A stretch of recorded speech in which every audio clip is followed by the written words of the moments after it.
serious about prioritising tackling sexual violence against women and girls.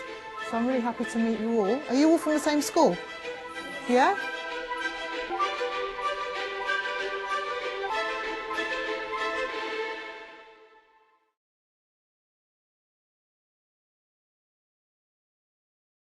Baroness Hussein-Ece, fantastic to meet you, great to have your company. I want to start right at the beginning with your childhood. What was your upbringing like? Well, I was born in Islington to immigrant, Turkish-Cypriot immigrant parents, very working class, and I was part of the community. My mother was a machinist, my father worked in a factory.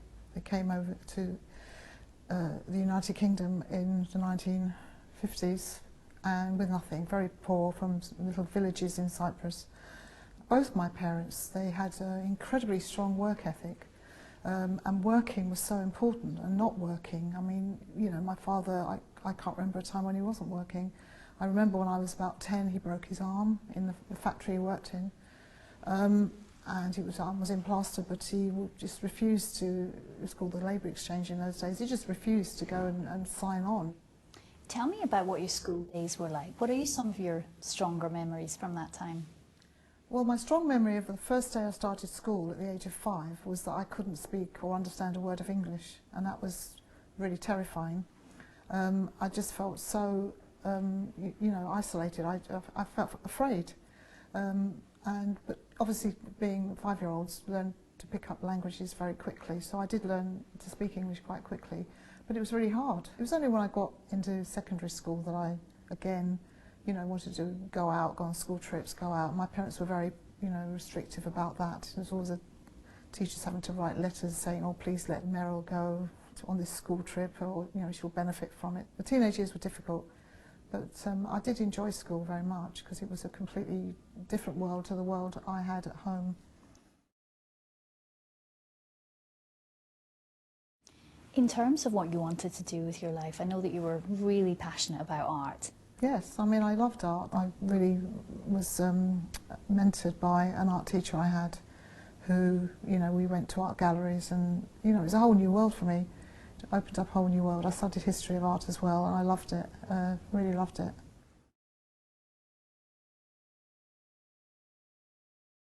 Would you say, from what you've described, that you've always been able to push the boundaries a little bit, and you've taken that forward, it would strike me, into the rest of your life? Well, I got this job. It was a temporary job, really, in Barclays Banking, King's Cross, and I turned up for work, and then I was taken aside by the kind of manager and was told that women weren't allowed to wear trousers. And I was quite shocked, and I said, well, I don't have any dresses.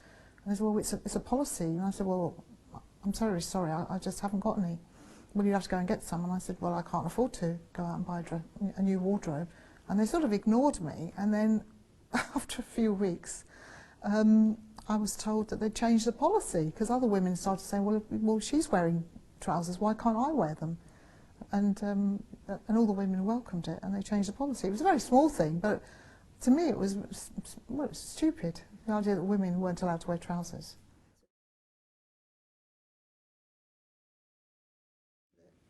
Talk to me about how you then got started in local government. How did that happen?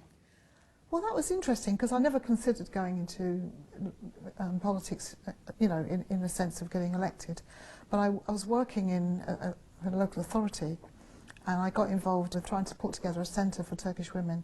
And I was, one of the meetings I went to, somebody who was in the Labour Party then said, have you ever considered standing as a councillor? And I said, no, I have never considered that. And I said, if you're interested, you know, we've got a session this weekend where we're looking to select people, and we think you'd be quite good, because we don't have anyone from your background at all, and there's a big community.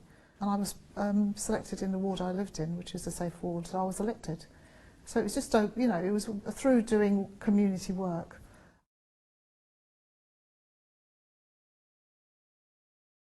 What was the reaction then in the community when you became a councillor? Well, when I first when it was first announced I was standing as a councillor, it created huge interest in the community. It was in all the local newspapers. I was invited onto Turkish radio. I even got calls from Istanbul, Cyprus. It was a big deal. So I thought this was an excellent way of raising awareness about, you know, local democracy, how it works, and how your voice as a community counts if you are registered to vote and you take part. So I think it achieved quite a bit in awakening that in the community, especially our younger people.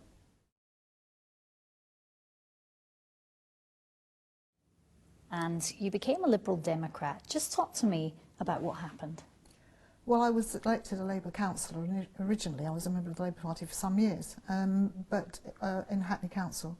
But, you know, there were disagreements on a number of subjects, and then subsequently joined the Liberal Democrats, and I got to know them. I went to speak to them and find out what they were about, and I thought they're probably a broader church for me.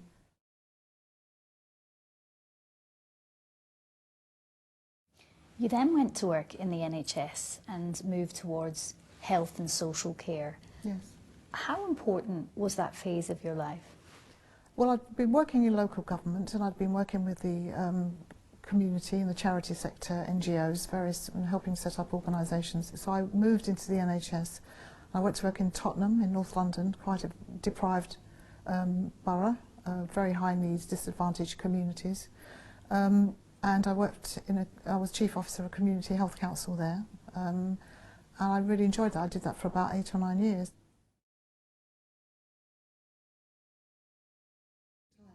So you're taking action in lots of different ways across North London, but I know that something that's very, very important to you is the Women's Centre that you set up. Tell me about that. Well, that was important. That came about because a woman was murdered by her estranged husband, murdered in the streets of Hackney. And it was, you know, it was shocking that she wasn't given any warning that this man was going to be out on the streets. So that was something we pursued, and it bore fruit. You know, we got a lot of support. We got funding, and we were able to establish a centre, a Turkish Women's Centre, specialising in supporting women who had experienced domestic abuse. Was everybody in the community happy that the centre was being set up? No, it was interesting because there was a very large community centre, very male-dominated, and these were men who were refugees themselves. And we went along to have a meeting one afternoon, and somebody shouted through the window, "Barricade yourselves in, they're coming in." And it was quite scary, so we got a table and cupboard and things, and we barricaded ourselves in until the police came and took a lot of them away. But the plan was they were going to come in and attack us all, because they thought that we were being subversive and responsible for taking women away from their husbands.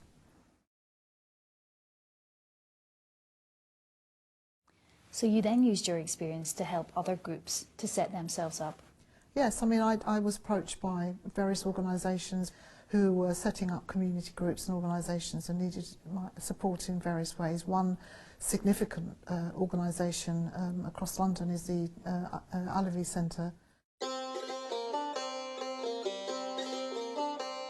So this is the England Alevi Cultural Centre and Gemevi, and I'm here with members of the committee, the chairs, former chair, and Sibel, you're the General Secretary as well.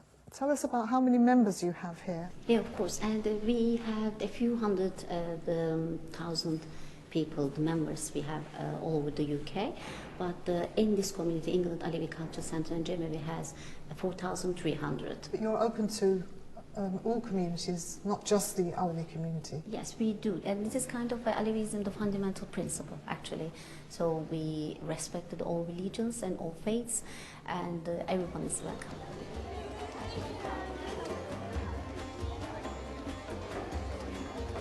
So Ali, we've got a lot of children here today, a class. Well, how often does this happen? So these the children here today, they get taught lessons in school, and they're here to then see the community centre. And we of course host them, and we'll take them around, show them to the places that we use, where we have lessons, where we have our sort of various ceremonies. I think for them it's being able to see and connect the ideas and the physical reality of these people. It's an immense, I think, breaking down of a barrier. And what do you think is the best thing they get out of it, coming here?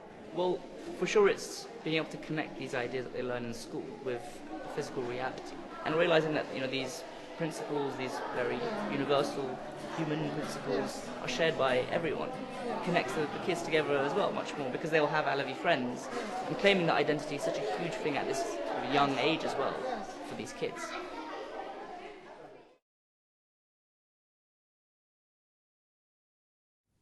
What did you decide that you wanted to focus on when you became part of the House of Lords? Well, when I came here, I was asked to be equalities spokesperson. So I've done that for quite a long time, for at least 8 years.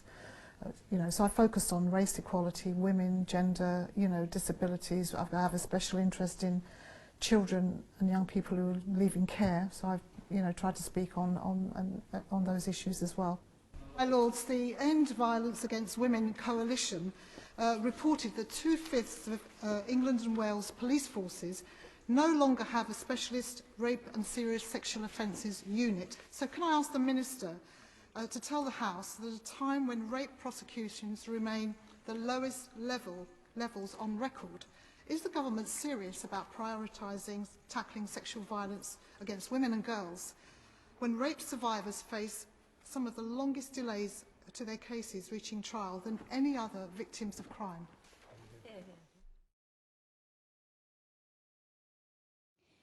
What would you say that you are most proud of?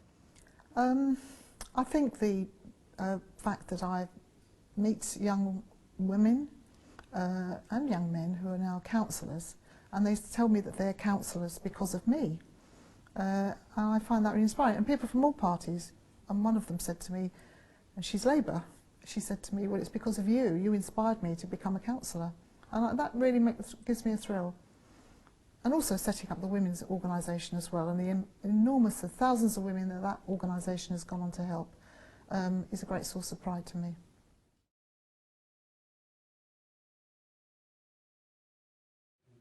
So you have all this incredible experience taking action in the community, listening to what the community needs. How did you bring all of that to bear to your role here in the Lords?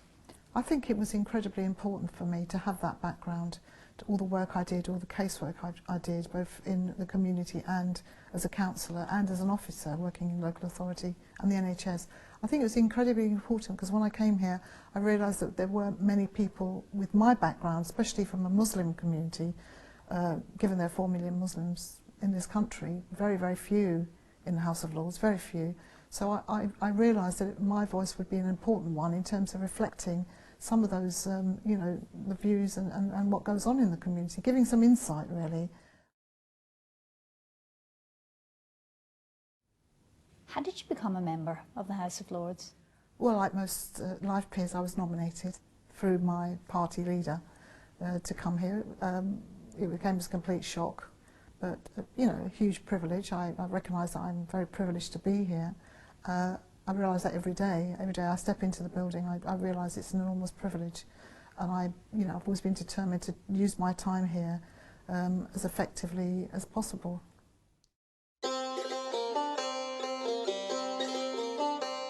So, Islington, we met when you were the chair in Dalston, the Dalston Centre in 1993, when I was a councillor. It's very true. Since we established, Baroness has always supported us.